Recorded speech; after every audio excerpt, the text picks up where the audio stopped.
అందరికి జై శ్రీరామ్. ఇవాళనైతే డే 1 ఆఫ్ బల్కింగ్ సిరీస్. ఇదైతే మా జిమ్ గాయస్. ఇవాళనైతే మనం చెస్ట్ అండ్ ట్రైసెప్ కొట్టేసుకుందాం. ఇప్పుడైతే వార్మప్ చేసుకుందాం గాయస్. వార్మప్ అయితే కంప్లీట్ అయిన తర్వాత ఫస్ట్ వేరియేషన్ వచ్చేసి ఫ్లాట్ బెంచ్ ప్రెస్. మనమైతే 3 సెట్స్ 15, 12, 10 ర్యాప్స్ తోనైతే కంప్లీట్ చేసేసినాం. ఫ్లాట్ బెంచ్ అయిన తర్వాత మనమైతే అప్పర్ డంబల్ ప్రెస్ కొడుతున్నాం. అప్పర్ డంబల్ ప్రెస్ లో మనం సేమ్ రెపిటేషన్స్ కొట్టేసాం. ఫ్లాట్ బెంచ్ లో ఏ రెపిటేషన్స్ కొట్టాము. అప్పర్ డంబల్ ప్రెస్ అయిన తర్వాత మనమైతే లోవర్ చెస్ట్ కొట్టేసుకుందాం guys. Cable fly lower chest అయితే సేమ్ రెపిటేషన్స్ తో కంప్లీట్ చేసుకున్నాం. లోవర్ చెస్ట్ అయిన తర్వాత పెండెక్ ఫ్లైస్ కొట్టేసినాం ఓవరాల్ చెస్ట్ కోసం.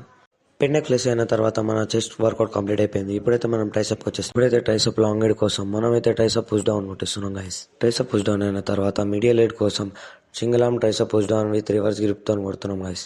Single arm tricep push down అయిన తర్వాత మనమైతే కేబుల్ ఓవర్ హెడ్ ఎక్స్టెన్షన్ అయితే కొట్టుస్తాం for overall tricep. Cable overhead extension అయిన తర్వాత మన ట్రైసెప్ అయితే కంప్లీట్ గా ట్రైసెప్ డిప్స్ కొట్టేసి మనమైతే ఓవరాల్ వర్కౌట్ అయితే ఫినిష్ చేసేసుకున్నాం గాయస్. ఇదైతే నా ప్రెసెంట్ కండిషన్ గాయస్. ఇదైతే వీడియో కంప్లీట్ అయిపోయింది గాయస్. మళ్ళీ రేపు కలుద్దాం. రాధే రాధే.